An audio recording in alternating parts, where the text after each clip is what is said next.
Hello and welcome students. Today we are going to learn how to split complex or compound sentences into a pair of simple sentences. Now, I hope that you remember how we had learned in a previous lesson of ours that a simple sentence is that sentence which has got one subject and one predicate. I would like to repeat, a simple sentence is a sentence which has got one subject and one predicate. And a simple sentence can never have more than one finite verb. That is to say, a simple sentence is a sentence that has one subject, one predicate, and one finite verb. Remember, if a sentence has more than one finite verb, it can never be a simple sentence. If we keep these things in mind, then it will not be difficult for us to split complex or compound sentences into simple sentences. Now I have chosen a set of 5 sentences for you through which we are going to learn how to split complex or compound sentences into simple sentences. First, we are going to read these sentences.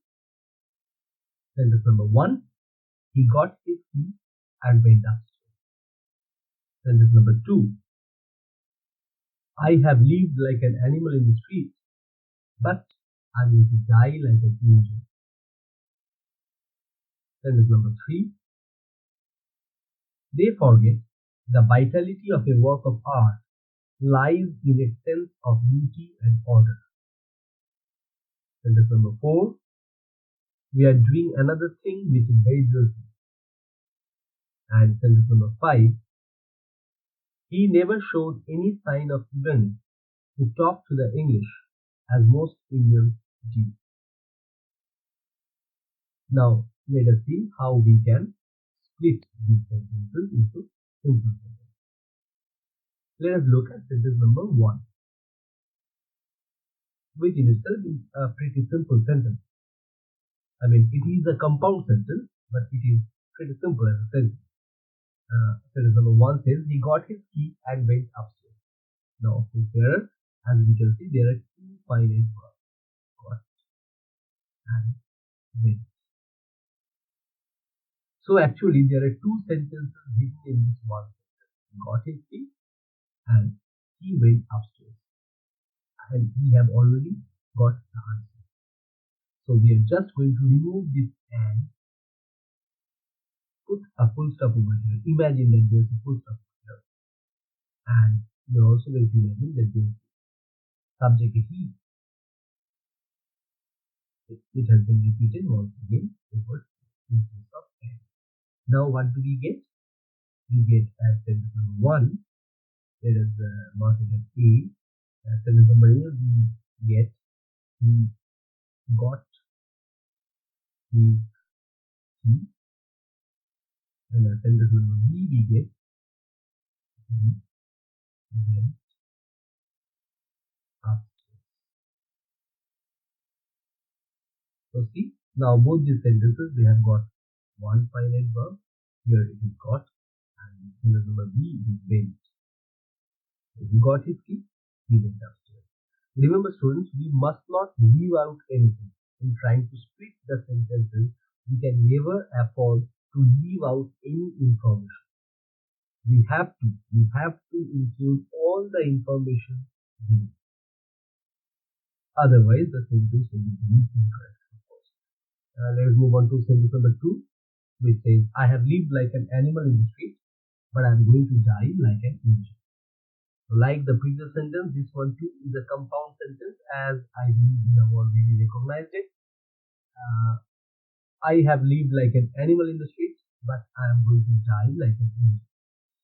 You can see that there's again these two sentences hidden in one single sentence. It is very clear. I have lived like an animal in the street is one sentence where the finite verb is lived. And I am going to die like an angel is another sentence where am is another verb. So these are two sentences hidden in one sentence. Actually, most of them, they are main clauses, and that is why it is a compound sentence with this if conjunction but in the middle. So just pick out the two different main clauses in this sentence. What do we get? We get as sentence number A, we get I have lived like an animal in the street, and sentence number B, I am going to die like an angel. Now, as we can see that this sentence has got one verb, this sentence has got one verb, and again this sentence has got one silent verb. Again, these two are simple sentences, and we have included all the information. I have lived like an animal in the street. First up, I am going to die like an angel. Let us move on to sentence number 3. They forget the vitality of a work of art lies in the sense of beauty and order. There's this conjunction over here which has not been mentioned, but then it is there. If we reread the sentence, we may read it as they forget that the vitality of a work of art lies in the sense of beauty and order, which helps us to understand the sentence. They forget that the vitality of a work of art lies in the sense of beauty and order. Now, this is a complex sentence. They forget is the main clause, and that the vitality of a work of art lies in its sense of beauty and order is the subordinate clause. Once we identify the two different clauses, we are going to find it very easy to split the sentence into two simple sentences. Now over here, we are going to write, first we are going to write the vitality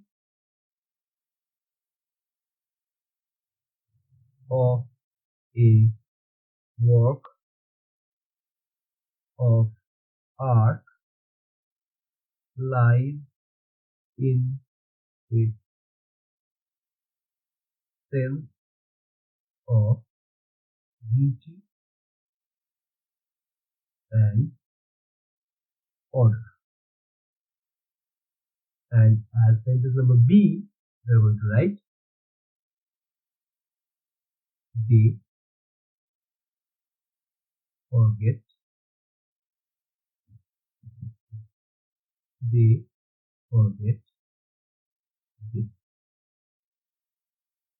What do they forget? They forget that the vitality of a work of art lies in the sense of beauty and order. Now see, we have included all the information. With the main clause, we have got this sentence, they forget this, and with the subordinate clause, we have got this. The vitality of a work of art lies in the sense of beauty and order. Both the sentences have got one finite verb. Over here it is lies, and over here it is forget. So these are two simple sentences, and these simple sentences convey the same meaning as this complex sentence. Let us move on to sentence number 4. We are doing another thing which is very beautiful. We are doing another thing which is very beautiful. Over here again, this is a complex sentence. So we can rewrite this sentence, we can split this sentence as sentence number A. We are doing another thing. And then the sentence number B, the thing, we can either write the thing or we can also write it. In place of the thing, we can use this pronoun. It is very beautiful. See again over here, this was a complex sentence, as I have already said. We are doing another thing which is very, very beautiful. We are doing another thing. This one, of course, is the main clause, which makes complete sense, and which is very beautiful. It has to depend on this main clause. Therefore, this is the subordinate clause or dependent clause. And over here, we are going to differentiate the two clauses, and with each clause, we are going to make one sentence. We are doing another thing. This gives us a proper sentence. We are doing another thing. Of course, over here, are doing is the only verb, and then which is very beautiful. The thing or it is very beautiful. Again, over here, this is one verb. So both of these are simple sentences. Let us move on to our last sentence, sentence number 5. He never showed any sign of eagerness to talk to the English as most Indians do. This again is a complex sentence, but that does not essentially make the matter complicated. He never showed any sign of eagerness to talk to the English. As clear as daylight, this is the main clause because this makes complete sense. He never showed any sign of eagerness to talk to the English. Simply write this as the first sentence. Sentence number A, we have already got it.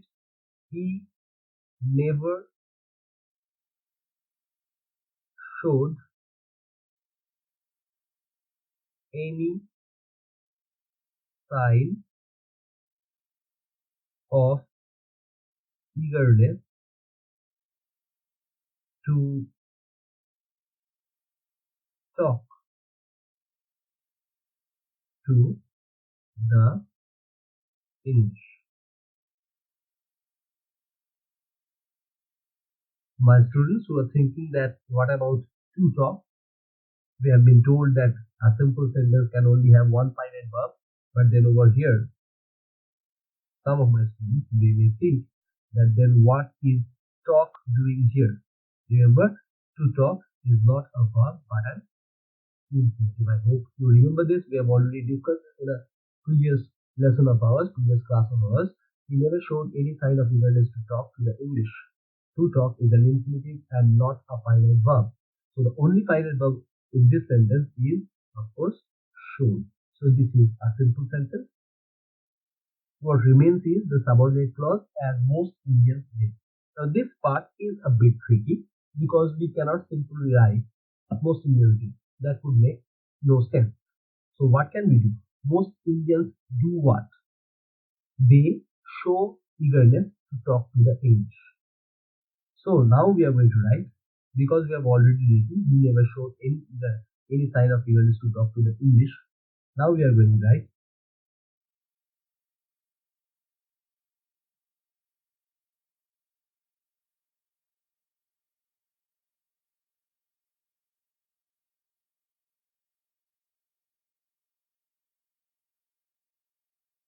most Indians showed signs of eagerness. Most Indians showed sign of eagerness.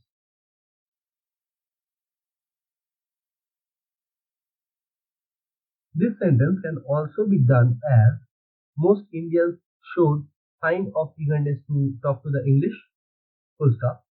He never showed any such sign. I repeat, this sentence, we can also split this as most Indians showed sign of eagerness to speak to the English, full stop. He never showed any such sign. We can also do this sentence as this, and we can also do as we have already done. He never showed any sign of eagerness to talk to the English. Most Indians showed such sign. We have missed this word such. That makes the sense more clear. Most Indians showed that sign of eagerness. Now this brings us to the end of this short presentation of ours on how to split complex and compound sentences into simple sentences. Hope this presentation will help you split complex and compound sentences into simple sentences. In future, we are going to learn more about transformation of different types of sentences. We hope to meet you soon. Thank you. For testing your understanding of this lesson and more videos, log on to www.tubelessons.net.